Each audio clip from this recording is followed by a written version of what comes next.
a pleasure to welcome Eliot Quataert. Here today, and you probably 90% of people in this room already know Eliot. He works on basically everything. He's a prof at Berkeley. He's been there for about 8 years. Prior to that, he was a postdoc at the IIS and grad student at Harvard. And today he's going to tell us about tides.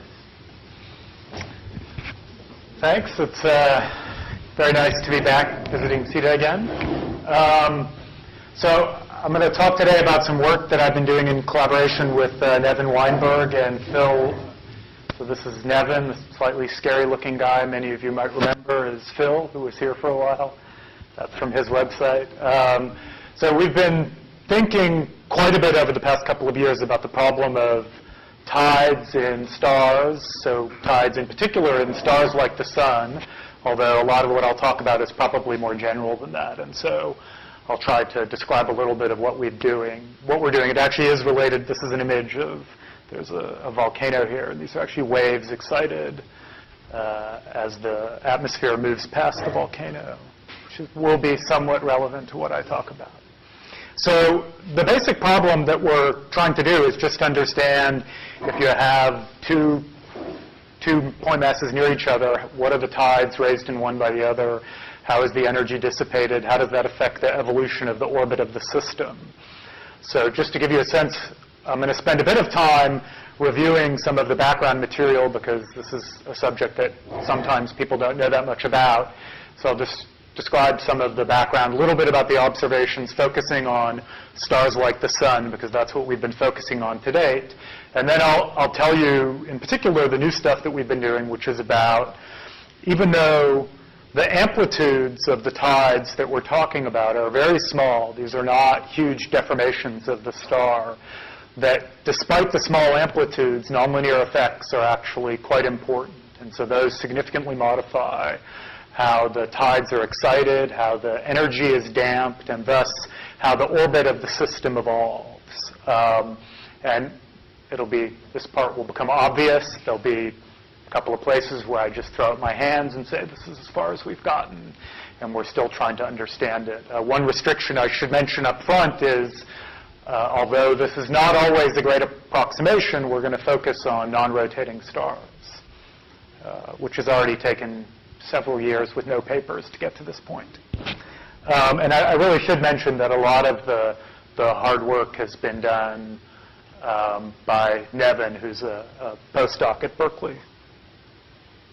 So just to remind you, if you have a close binary system, the evolution of tides, the tendency is to drive the system towards a state in which the orbits are circular, the rotation of the objects equals the orbital period, so the rotation period equals the orbital period. That's synchronous rotation.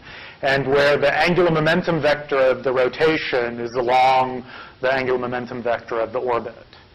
So this is the natural state that tides, given sufficient time and given a way of dissipating energy, this is the state you're driven to. And it's easy to convince yourself that if you're in this state and you sit on one of the stars, there's actually no time dependence due to the perturbation induced by your companion. Because if it's circular, synchronous, and coplanar, you see the other object in exactly the same place at all times. So for roughly equal mass objects, a good rule of thumb to remember is that because the angular momentum of the orbit is significantly larger than the angular momentum of the stars, you affect the spin faster than you affect the orbit. So things become synchronous and coplanar before they become circular. Now, this is not true when you have the interesting case of a large mass ratio system. So if you take, say, the Earth-Moon system as an example, then as everybody knows, the Earth shows the same face. No, everybody doesn't know that. As everybody knows, the Moon shows the same face towards the Earth, so the Moon is synchronous.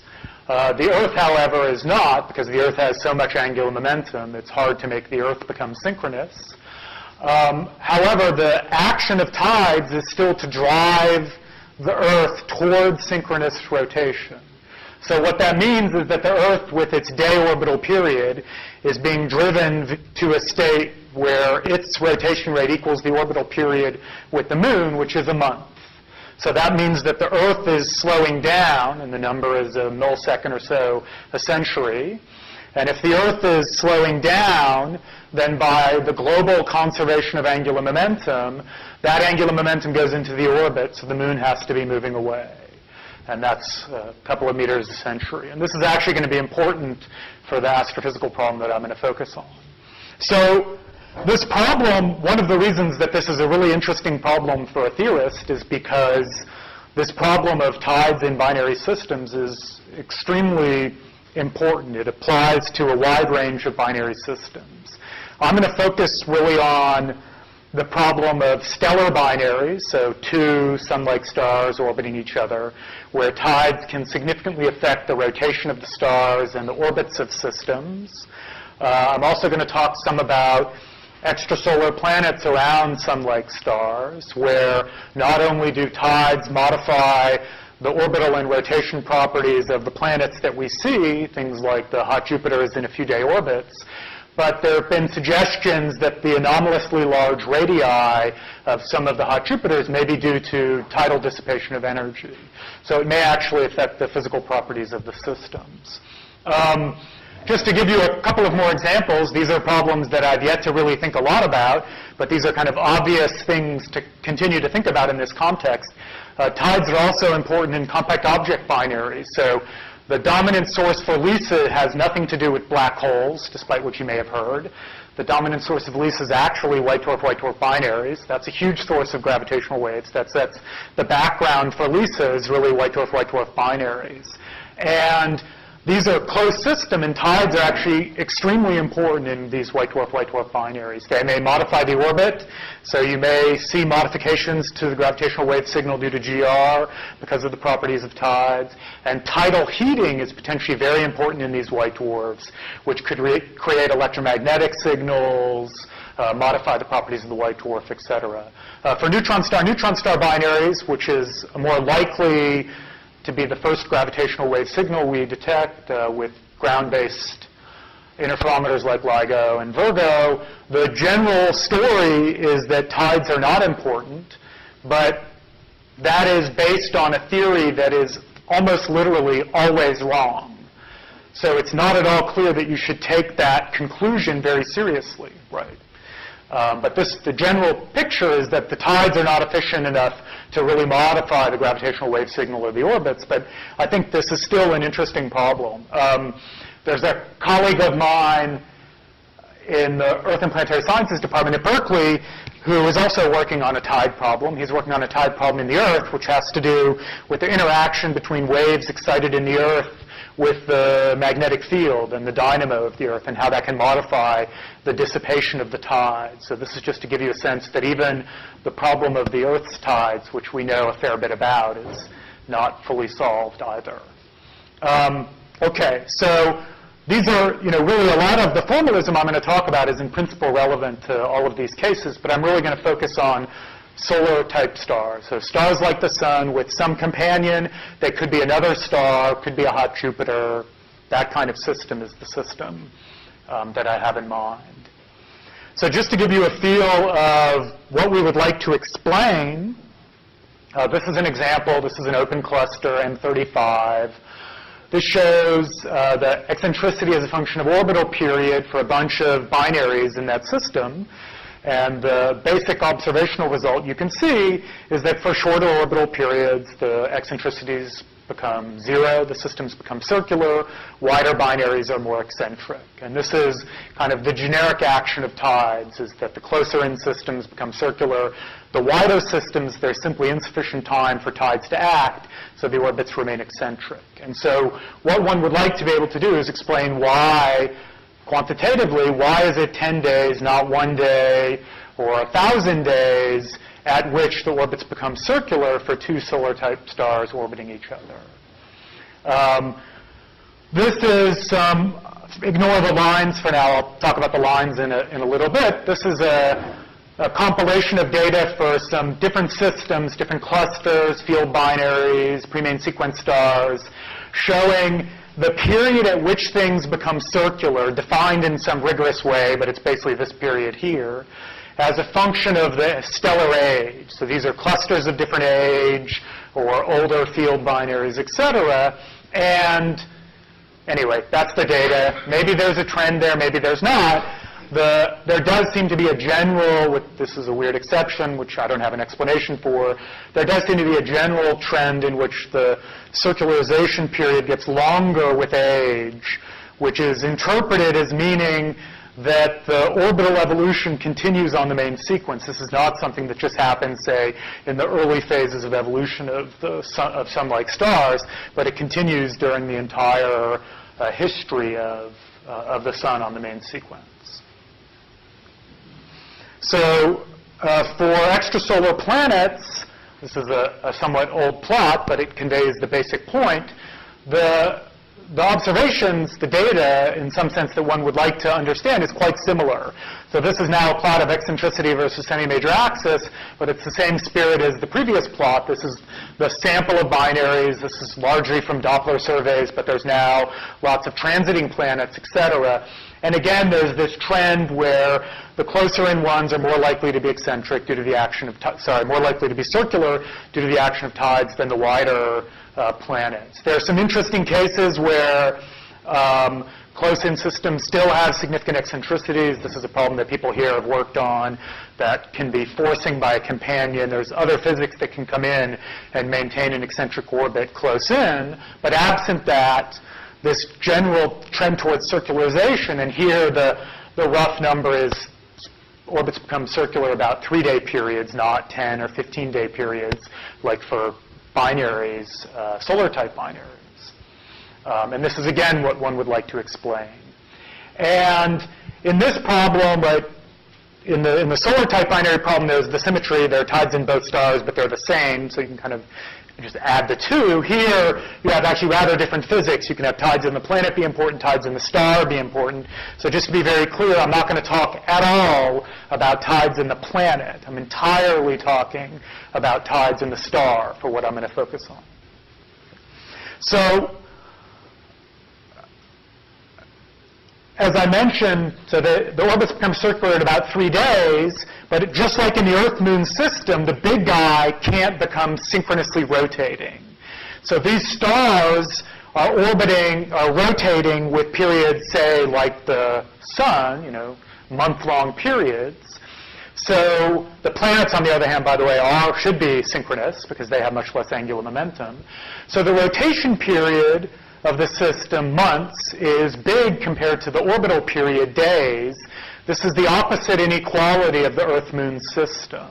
So what it means is that the tendency of tides, even though they're not efficient enough to do it, the tendency of tides is they're trying to spin up the star to make it rotate at the same rate as the orbit, so day periods instead of month periods. What does that mean? Well, that means you're taking angular momentum from the orbit, putting it into the star. That means the planet should fall into the star. And I'll quantify that a little bit more later. But this is the ultimate fate, potentially, of these very close-in hot Jupiters. There was one in Nature a couple of weeks ago, 10 Jupiter mass in a one-day orbit is an extreme version of this, where the planets can get driven into the star by the action of tides. Okay. So that's a little bit about the observational context for the kinds of things one would like to understand. So now I'm going to provide a little bit of the theoretical background before I tell you about what we've actually been doing. And I should have mentioned that, of course, feel free to interrupt me at any time with questions. So you can kind of think of the response of our fluid here to the perturbation to the companion in a couple of ways. The simplest, in some sense, and the original that goes back to work by Darwin in the late 1800s, different grandson, I think, not Charles. I forget, what was it? Son. Thank you. Yes.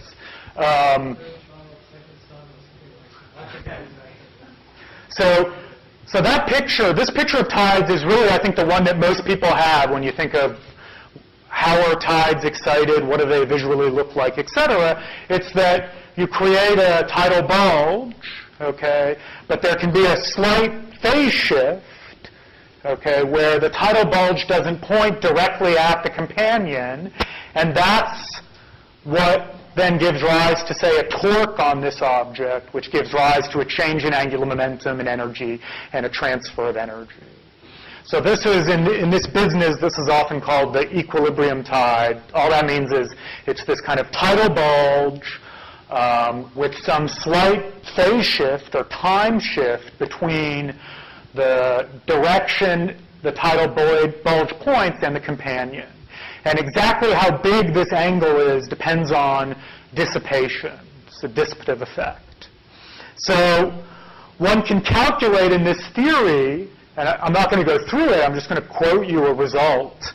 How fast does the orbit become circular due to the action of this? And it depends on a couple of quantities, two of which I'm going to point out. One is it's a strong function of semi-major axis or orbital period. So that makes sense, right?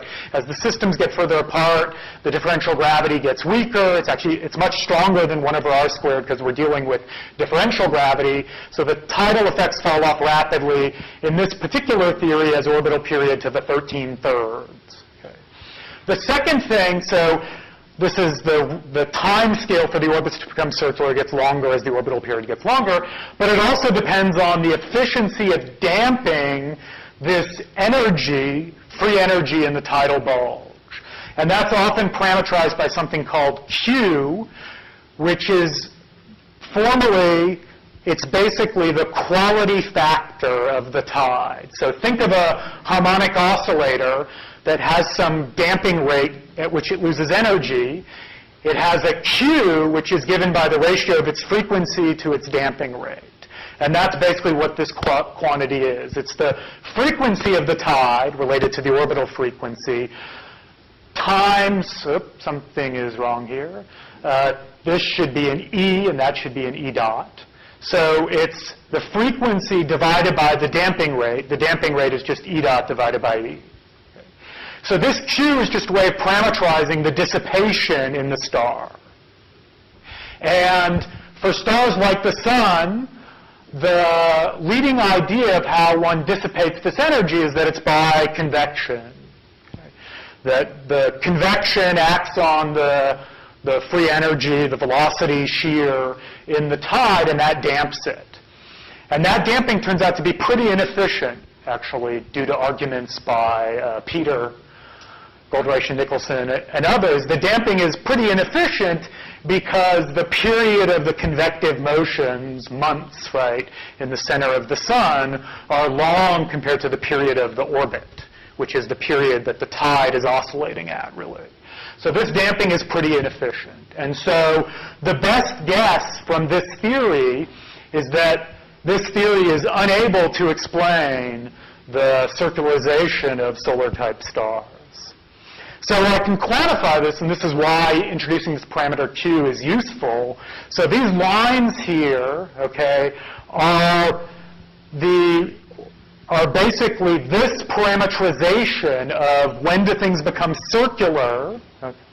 So this shows circularization period versus age for two different values of Q, just to give you a number that Q of 1,000,000 or 100,000 is roughly what you need to explain the circularization of solar-type binaries. And this theory of the kind of equilibrium tidal distortion damped by convection is off by many, many, many orders of magnitude. Factor of 10 to the 4, 10 to the 5. It depends a little bit on some of the details of how you treat the damping, but that's not crucial. It's just wrong. Okay.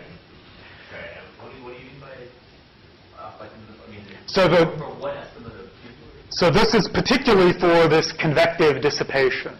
Okay. So that gives you a number which is like 10 to the 9, 10 to the 10, 10 to the 11. So the way to think about this is kind of what the observations tell us we need. And this particular theory, equilibrium tidal distortion damped by convection, doesn't do the job. So this observation actually allows one to sharpen this point about hot Jupiters falling into the star. And the reason is as follows. Imagine that this value of Q is a universal number, always true. It's just a property of the star. And that would be true, for instance, if the damping is just some linear physics. It could just be a property of the star. So then I could just apply this value to stars orbited by hot Jupiters. What you find then is that the time scale for the argument I gave you, the time scale for the planet to fall into the star is a few gigayears for orbital periods, less than a few gigayears for orbital periods less than, say, 3 days. Semi-major axes less than maybe 0.05 AU or so. And this is a plot from a recent paper showing a compilation of data, semi-major axis versus the age of the system. This is a line here of the Q. This is a line where the semi-major axis is about 0.04 AU. And there's a lot of planets closer than 0.04 AU. In particular, a lot of the systems you've heard of discovered by transits are on orbital periods that if you take this empirically inferred value for SolarType binaries and just apply it naively to stars orbited by Jupiter-like planets, you conclude that the planet should fall into the star on a time scale much less than the age of the system. And not enough ones coming from farther out. Well, so this means one of two things. It means one of either we shouldn't be extrapolating like I just did, or it means that there were initially far more than we know. And so this is actually something that people argue about, something we're actually trying to think of as well. As to the problem is that you measure, say, a number of planets as a function of semi-major axis, and you can interpret that in two ways. You can interpret that as that's what initial conditions laid down and none of them decayed in there. Or you can interpret it as the initial conditions laid something else down and tides got me to that state. And it's not, those are, at some level, they're degenerate. It's not clear which interpretation is right. So I don't actually know which of these is right at this point. The data on the last slide, where do I which semi-major axis? The data on the last slide was for what? These are for larger, these are generally more like 10, 15, 20-day periods. So it's an important point. If this Q, this dissipation, if it's a function of orbital period, mass of the perturber, anything like that, then this extrapolation is not valid. And that's actually what I'll argue, is that there are reasons to think that we shouldn't be making this extrapolation because of the physics of how the tides are actually excited and dissipated. So I'll come back to that. Okay. Any additional questions? What's the Q Eliot? About the same. A little more. Little more? 10 to 5. Oh, 10 to 5. yeah, 10 to, little more meaning 10 to the 5. Well, I mean, it's not a direct measurement of it. There's some, yeah. Well, there have been many of them. None of them agree with each other. Maybe the last one's right. So it's a direct measurement of the fact that they're centralized out of the So you may actually, in some of these very closest in transiting planets, you may actually be able to measure the orbital decay by measuring the time of transits, by seeing the orbit actually evolve. If Q is about 1 million, that should be measurable on, I forget, it's a multi-year time scale, but it's a doable measurement. And so that would give us a direct measurement. Okay, so the kind of tidal physics that I really want to talk about is not so much this static distortion, but rather it's the direct excitation of stellar normal modes by the kind of periodic gravity of the companion. So the way you should think about this is that you can view the way the structure of a star changes in response to its companion as basically a sum of how all the different normal modes of the star respond to being forced by the companion's gravity. And each individual mode, so by mode here I mean things like sound waves in the star, right? Gravity waves, which I'll talk more about in the star. Those kinds of stellar oscillations, how they respond, then we sum up each of their dynamics and calculate the net effect of the companion on the star. So in linear theory, each of these modes obeys a separate differential equation, which is a force-driven, basically a driven damped harmonic oscillator. So the amplitude, so the energy in a given stellar normal mode, a given sound wave, a given buoyancy wave, right? It obeys some standard harmonic oscillator equation. There's a frequency, there's a damping rate, and then it's driven by the fact that the orbit of the companion, say, if the orbit is slightly eccentric, then there's a periodic pull due to the companion's gravity. And so that shows up as some driving term on the right-hand side that excites each normal mode of the star. And that driving, we're going to talk a little bit about this. So this roughly takes the form of, there's the 1 over r cubed, which is the tidal gravity, and then there's a coefficient which tells you how well does the tide physically couple to a given mode, right? Each mode couples in a different way to the tide, and so there's some different efficiency of driving each mode.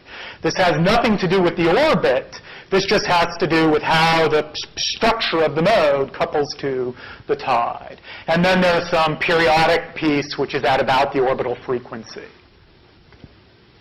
So this, as everybody knows, this has a resonant response. If I'm at frequencies, if I consider stellar normal modes that have frequencies, this omega alpha, frequencies comparable to the driving frequency, I get a particularly good response.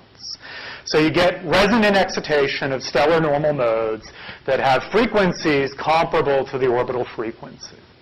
I'm distinguishing here between the frequency of the tide and the frequency of the orbit for experts who worry about things like azimuthal wave number and don't worry about it.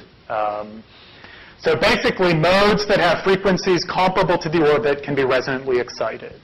And this is really the second of the ways of exciting tides and dissipating energy, which there's been a lot of work on. The first is this equilibrium perturbation, which doesn't work so well for solar-type stars. And the second is resonant excitation of modes. The modes have frequencies comparable to the frequency of the orbit. And those modes are can be excited to particularly high energies, and so they can drain energy out of the orbit. All right. So to do that, of course, I need modes that have frequencies comparable to the orbital frequency. So remember, a star like the sun, its intrinsic dynamical time is like an hour, and we're dealing with orbits which have periods of days to 10 days. So sound waves in the sun, right, the sound waves that we detect in the sun and do helioseismology with, have periods of 5 minutes. Those aren't going to do us any good. We want to excite modes that have periods of 10 days. And so what we need are low-frequency, long-period modes in stars, and those are internal gravity waves. So the modes that can be resonantly excited, that can be efficiently excited at about the orbital frequency, are waves that are supported by buoyancy. So they're the buoyancy response in the inner part of the star, not the convection zone. These waves aren't very good in the convection zone because there's no stable buoyant response. But in the radiative interior of the sun, you have a stable buoyant response, which gives rise to a wave that can match 10-day orbital periods, 100-day orbital periods, whatever you want. And so roughly, the modes we're interested in have, if you do a spherical harmonic decomposition, they have L of 2, because that's what the tide has. And then they have about 1,000 nodes in the radial direction. And the reason is that the only way to get gravity waves with frequencies comparable to the frequency of the orbit, periods comparable to the period of the orbit, is to have really tiny wavelengths in the radial direction. And this is what I'm going to focus on. So the other bit of physics that potentially is quite interesting that people have thought of in terms of resonant excitation of modes is if the star is rotating at the same frequency as the orbit, so if it's synchronous, like it would be in a system of two solar-like stars, but like it wouldn't be in Jupiter orbiting around the sun, then you can excite a different class of stellar normal modes known as inertial waves, which are supported by rotation, Coriolis force, and things like that. I'm not going to talk about this at all. This is work that Yang Qin and others have been doing. That's not to say this problem has been hard. That's basically my only justification for not worrying about rotation, which is not a great one, but you start with what you think is the simplest problem. All right. So this then is the picture of what is often in this game called the dynamical tide. All it means is resonant excitation of modes with frequencies or periods comparable to the orbital period. What is the detailed shape of the radial part of the mode? I'll talk about when you go into the convection region? When you go into the convection region, they damp away. They're evanescent. So they're confined to the radiative interior. Most of the energy in these modes is at like half the solar radius, something like that. And I'll show something related to that in just a second. All right. Now the problem, so this sounds well and good, but this also doesn't work compared to observations. And the reason is that it's really hard to efficiently excite a mode that has a wavelength 1,000 times smaller than the radius of the star with a tidal perturbation that varies on a length scale comparable to the orbital radius or something like that. You're trying to couple a long wavelength thing, the tide, to a really short wavelength mode. And that doesn't work very well. So I can quantify that as follows. Ooh, neat. Let's go back. Yeah. So I said there's this coefficient which determines how well the tide couples to an individual mode. This you can calculate. And this is what that quantity looks like. So this is the linear coupling between one of these gravity waves that I'm trying to excite and the tide. This is that linear coupling as a function of radius. And what you see is that it just oscillates in sign like crazy. Okay? And the final value of this linear coupling coefficient is way down here. It's tiny compared to the amplitude of these oscillations. So there's almost perfect cancellation. The excitation is inefficient because you have all these nodes of the mode that destructively interfere with this long wavelength tide. And so this excitation is not very effective. And so the most detailed studies of this, where people have tried to calculate how does the orbit evolve due to this resonant excitation of internal gravity waves, the most detailed calculations, the most recent thing is some work by, actually, almost 10 years ago, by Jeremy Goodman, finds that the linear excitation of resonant gravity waves is off by a factor of 1,000 relative to what you need to explain SolarType binaries, these observations. So the excitation and damping of the modes is just not efficient enough. And for inertial waves, I'm not going to talk about it, but at least Gordon Ogilvy and Doug Lynn looked at this, and they found that it was getting closer, but still off by maybe a factor of 100. So this is really still an open problem as to what explains the circularization of two SolarType stars. Right? That's a really, seems like a simple problem. Okay. Not so simple. All right. So what have we been doing? Well, we've been worrying about the linear theory assumption that everybody's used to calculate the excitation and the damping of these oscillations in stars. And there are basically two effects that I'll tell you about. One of them you can think of as nonlinear damping. You put energy into one wave, and instead of that energy damping, say by diffusion or viscosity, it damps by coupling to other waves. So this is three-mode coupling, and it's particularly effective when you have a frequency matching between three waves, when the frequency of one wave equals the sum of the frequency of two other waves. Then you can conserve momentum and energy and efficiently exchange between two waves. And this, it turns out, this looks like it should increase the damping. You have a new mechanism for damping. It should increase the damping of the gravity waves that you're exciting. And I'll come back to what it does in a second. The other effect, which I actually think is more interesting, the one I'm a little bit more excited about, is what I would call the nonlinear excitation of modes. It's that you can beat two waves together to couple to the tide directly. So rather than having a linear excitation, there's a nonlinear resonant excitation where two modes that have frequencies that sum up to equal the frequency of the tide can be resonantly excited. This is actually very efficient. It can lead to exponential growth of the energy in some of the modes, as I'll show. So, you can basically, by analogy to, quantum field theory, you could write down Feynman diagrams for these processes. This is one wave coupling into two other waves. This is wave-wave tide interactions. And these are the two bits of physics that we've been worrying about that I'll tell you a little bit about. So I'm really going to just show kind of illustrative examples of the physics and tell you what we think happens and what we don't understand. I'm going to start with this, and then I'll move on to this. So the basic idea behind this resonant three-wave interactions I can show in the following example. So first, just look at the linear line, which is the dotted line. So this shows the energy in some mode as a function of time in number of orbits. So what I've done here is I've taken a single gravity wave in the star. I've solved for how its energy evolves in time due to periodic forcing by the companion. And in this is a pretty resonant mode, so its energy is increasing in time. At some point, it would saturate, but it hasn't quite done it yet on this plot.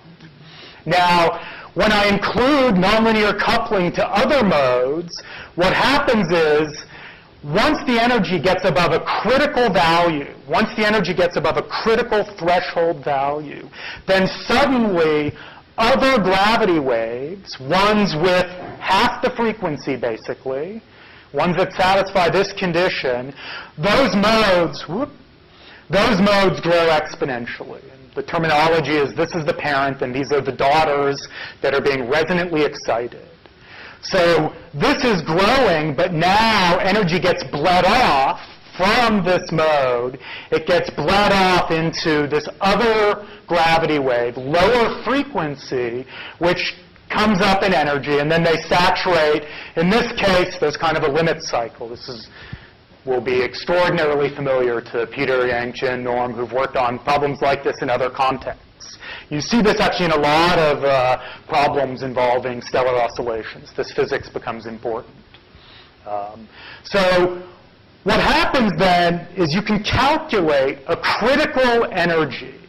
If the energy in the tide is above some value, then it will excite lower frequency gravity waves by nonlinear interactions, cause them to grow, bleed energy out of this mode, and have this general effect of limiting how much energy goes into the mode that you're trying to excite.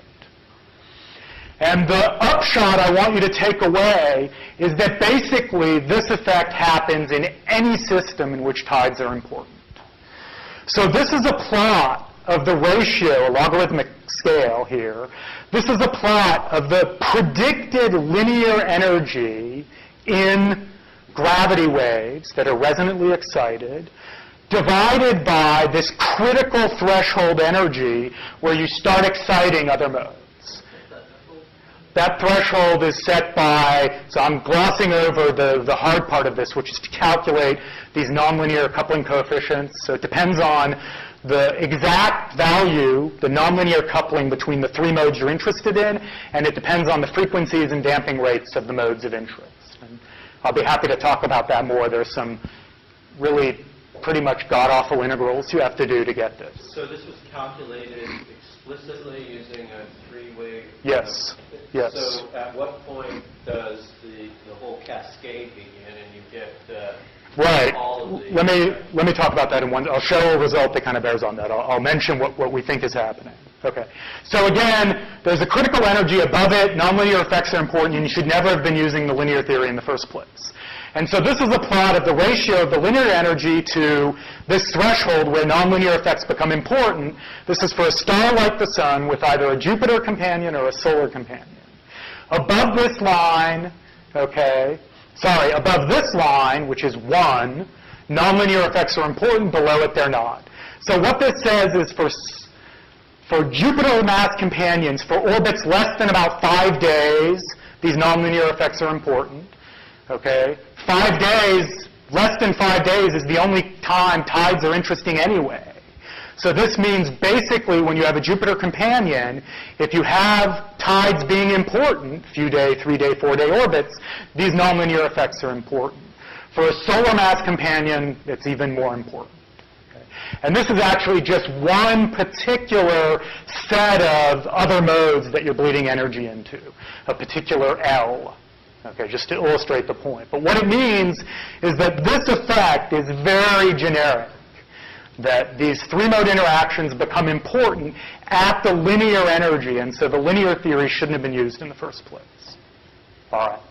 So what does this do in general? Well, I'm going to show what I think happens in general for the case of Jupiters, and you'll see in 10 minutes why I'm not going to talk about the SolarType case for this.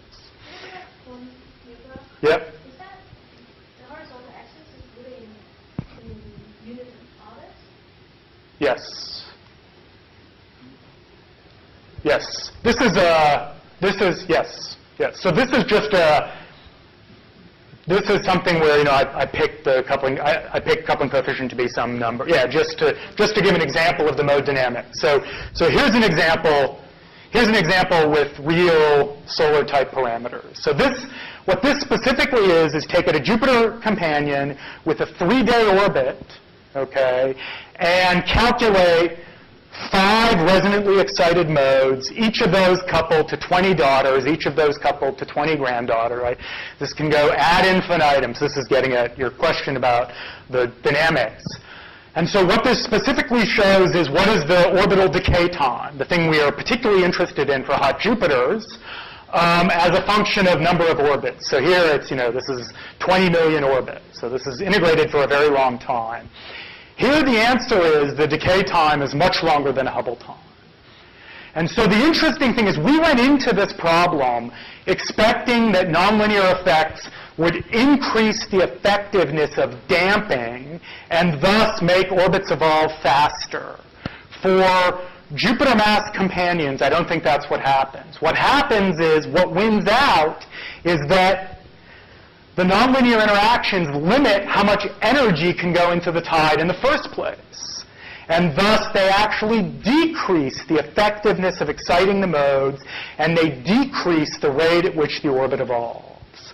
And so, to specifically answer Dick's question, it doesn't look like this is a cascade problem. It looks like in everything we've done that actually just a few modes become important. So you excite some mode, and whichever it most efficiently couples to, that's the one that matters. It really doesn't matter if I keep all of the other ones. That's what we're finding with these big calculations. And that's actually somewhat similar to when Phil, Laras, Schenck, and that group did big calculations for the R mode instability. They found that the cascade picture really wasn't the best picture. So it looks like it's a finite number of modes that are the most important. You say these things are resonant. You mean you assume that they're being resonant exactly on resonant? No, there's some arbitrary, some detuning that you can vary. So yeah. But in the calculations you're showing. This calculation? Yeah, so this calculation is, there's an orbital period of 3 days, and then it's the exact mode frequencies of our model. And then you can vary 3 to like 3.03 days, you know, to worry about that. So you, Yeah. So you choose the period of forcing. Yes. Find the best modes out of your 20. Right, exactly. So that's a good question. So there's a question of how do you pick these, right? You have all of these different modes. So we've tried a couple of different ways. So these are easy. These are the ones that have frequencies closest to this. So these get harder to pick. And the way we've picked them is using both, if you treat each independent pair of 3 modes as its own separate 3-mode problem, pick the modes with the lowest threshold energies, which would be the first to excite.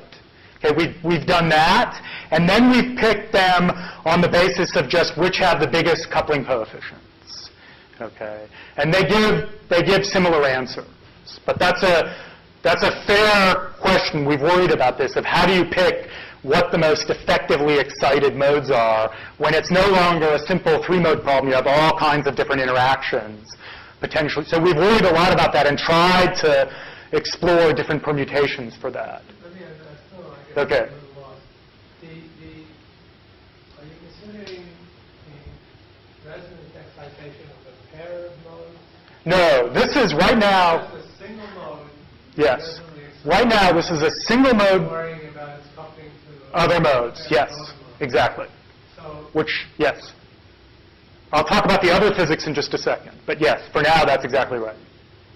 So in this network of Yeah. populations, so there dot mode suffers nonlinear dissipation by coupling to the granddaughter. Correct. So Correct. nonlinear, there's no. There is linear dissipation, yes. So, but these are all linearly damped modes as well. And so they're different L and N with different damping rates, yes. But presumably the daughter modes couple with granddaughter mode mostly in the interior, in the very core of the star, correct? So, They don't really. yeah, so this particular calculation is assuming that the standing wave picture is correct, which I think here it's okay. So I'm going to, we can talk about that more. I'm glossing over that detail for the talk because that, yeah, okay, you know. So I think the upshot here is that it looks like for close-in Jupiters around solar-type stars, nonlinear damping of the resonantly excited gravity waves, the normal resonantly excited gravity waves that people worry about, the nonlinear damping actually makes the orbit evolve slower. And it makes it evolve slower because you suppress how much energy you can put into the gravity waves. And so this enhances the ability of hot Jupiters to survive close to their parent star. All right. So the last thing I'm going to talk about is this thing, which I actually think is the most interesting thing we've been doing. I'll talk about that in 32 seconds. So this is now where you beat two modes together to resonate with the tide. So notice I'm now trying to excite different modes than I was before by a factor of 2, but that's an important factor of 2. Before, I was trying to excite modes that had periods exactly equal to the orbital period. Now, I'm trying to excite modes that have periods that are half of the orbital period, because I have 2 of them beating together to equal the tide frequency. So I'll go through this kind of quickly. So what this looks like is, don't worry about the details. I just want to give you a kind of schematic view of what the dynamics looks like. So this is the equation of motion for a single mode. It's kind of linear oscillator, linear damping, linear driving. Then there's nonlinear driving. The nonlinear driving actually depends on the amplitude of the other mode that you're trying to beat with. Okay? And then there's 3-mode coupling, which is I couple to 2 modes, okay, and exchange energy. This is what I just talked about, okay, that parametric resonance 3-mode interactions. This is the new thing I'm trying to talk about now. So just like before, this takes, broadly speaking, the form of there's something that depends on the orbit, the usual 1 over r cubed. There's the e to the I omega t. And then there's some nonlinear coupling, which tells you how effectively does the tide couple to the 2 modes, alpha, beta. All right. So I want to do an order of magnitude estimate that should convince you that this is a stupid thing to look at. Okay? And then I'll tell you why it's not. The order of magnitude estimate is, this is the physics, mathematically, this is what we're doing. This is the gravitational potential due to the companion. You expand in the displacement. This is the linear, this is the nonlinear. Let's just take the ratio of these 2 terms. So the ratio of these 2 terms at the order of magnitude level is, well, this is just basically potential divided by r. That's the scale on which things change, say.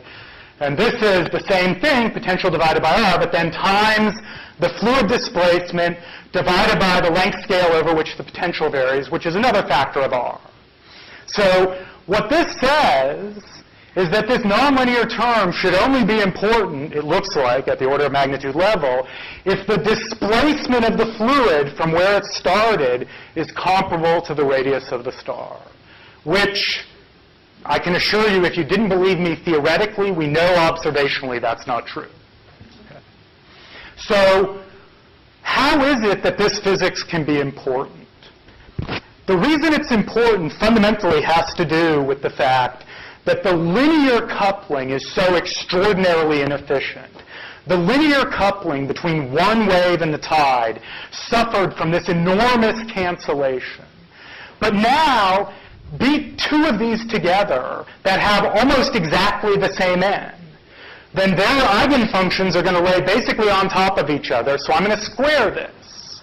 When I square this and couple it to the tide, it's very effective. And so the linear coupling has almost complete cancellation.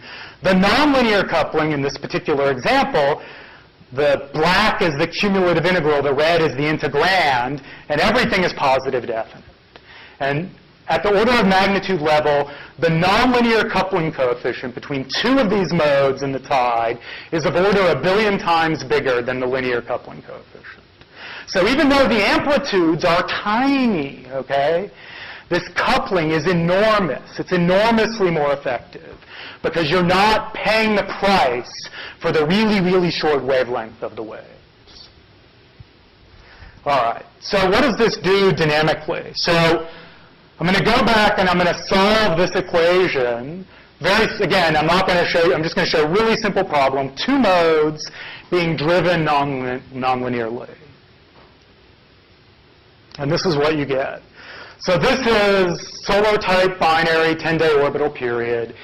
This shows the energy in a mode, the energy in the modes as a function of time for different values for what's called the detuning, which is the difference, it's the degree of resonance, right? I want modes whose frequency sums to equal the tide, and if that's slightly non-zero, then if that's non-zero, then this is less effective. And so this shows what is the energy in the modes for 0, detuning, 7%, 10%, 20%. Here there's no nonlinear damping. There's linear damping, but these gravity waves are not damped linearly strong enough to change, to modify the excitation. But correct, there's no nonlinear. I'll show the other in a second. So what you get is you get exponential growth of these modes. If the frequency matching is relatively well satisfied, and I'd be happy to explain what relatively well, why a tenth is important here. That's the relevant number. If you're way off, okay, then this does nothing. If you're not in resonance, then you don't do much at all. If you're in resonance, you get very effective excitation. And again, just to distinguish, this is the resonant excitation of modes with about half the frequency of the tide, not the frequency of the tide. So, all right, so this we've understood for a while, and what we've really been struggling with is to understand what stops this, okay? Because this is really effective, right? Exponential growth on 100-day timescales is, compared to the age of a binary system, that's pretty fast. So what stops it? Well, linear damping doesn't stop it. It's already in this calculation. These modes are not damped strong enough linearly to balance this. So it has to be a nonlinear mechanism. And what we think it is, or the best guess we have thus far, as Norm makes fun of me, the story does change because this is a hard problem, but our understanding now is that this is stopped by the previous mechanism I talked about. That these modes nonlinearly couple to two other ones, which stops their growth. And so this is an example where now I'm driving at two modes driven by the tide, and they're coupling to another pair of modes. Okay? So initially I get the exponential growth, it overshoots a little, and then it settles down into some statistical equilibrium. All right. So I can quantify this a little bit better and tell you how it actually affects the orbit. And again, I'm going to do this a little schematically and then give you the numbers.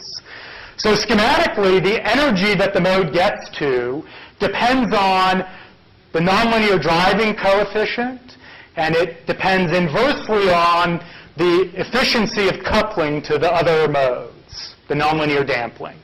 Right? So the more efficient the nonlinear damping is, the lower this energy would be. It would be down here, okay? And the faster the nonlinear driving is, the higher the energy gets. Okay?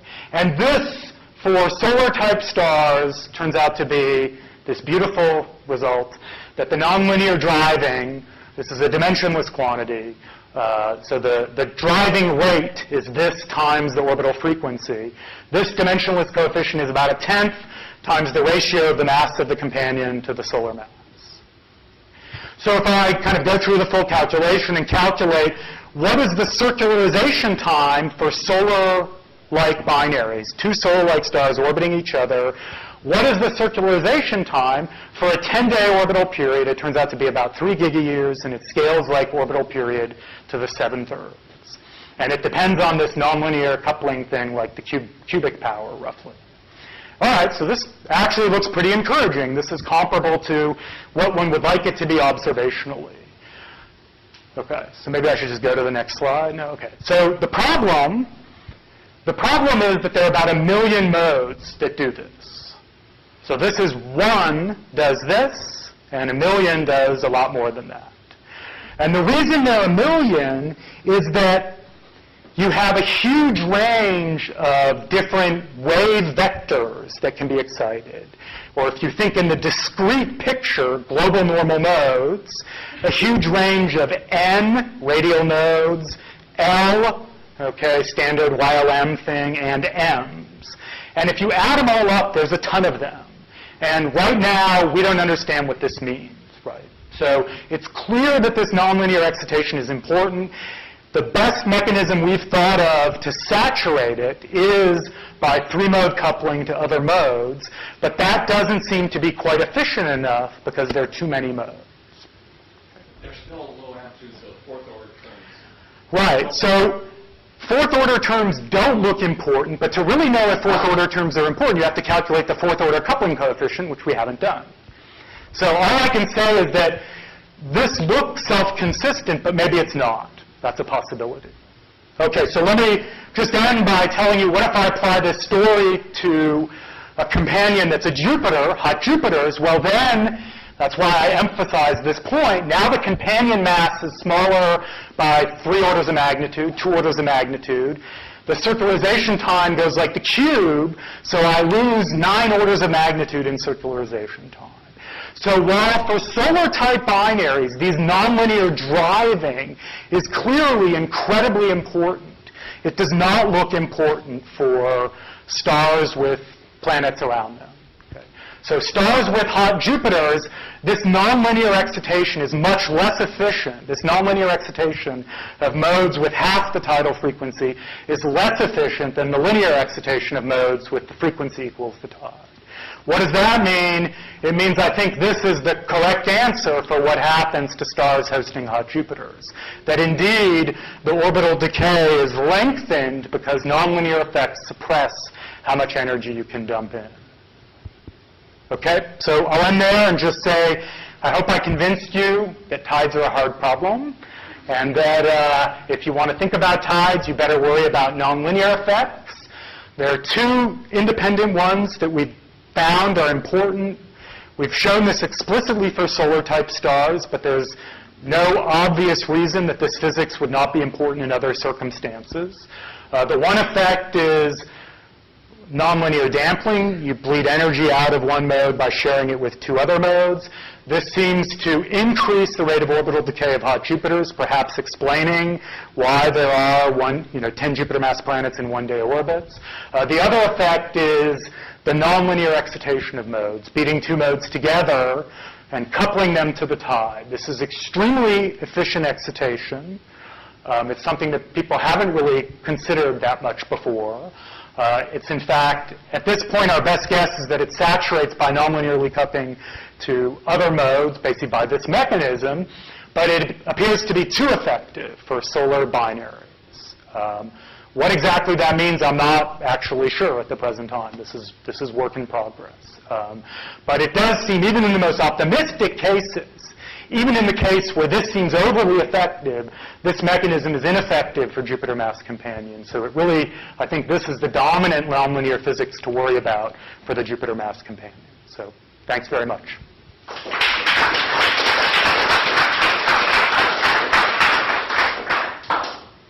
of questions.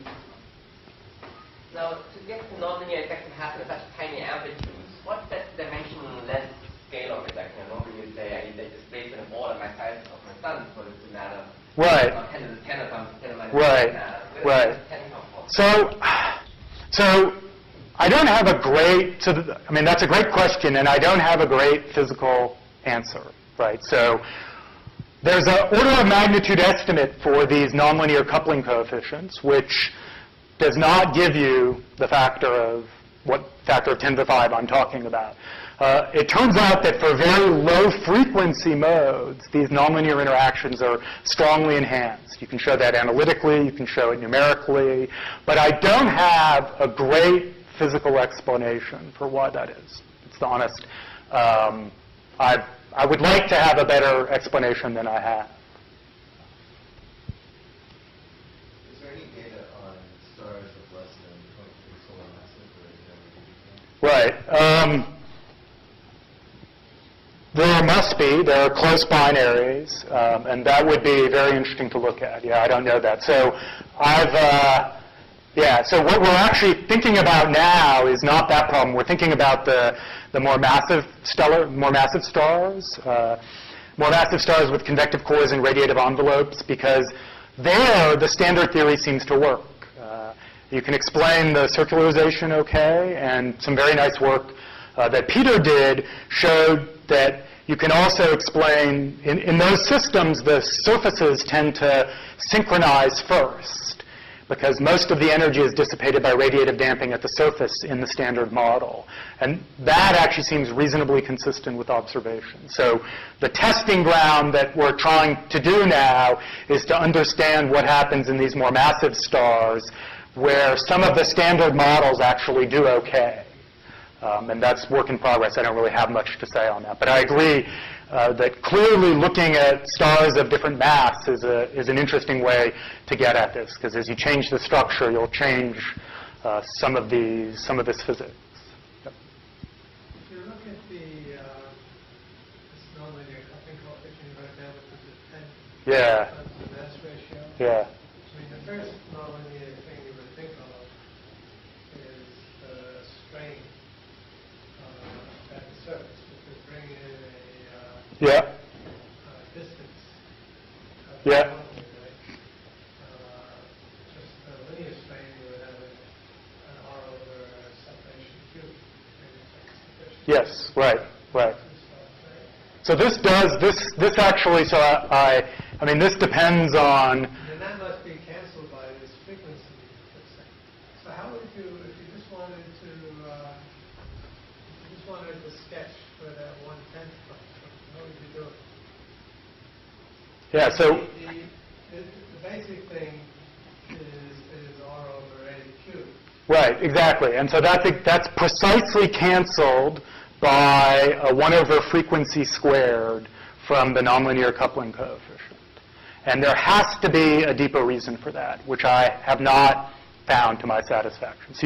So what Peter's saying is absolutely right. Right. So this U thing is basically a potential. So this is going as a 1 over R cubed. Okay. So this goes like period squared. Okay.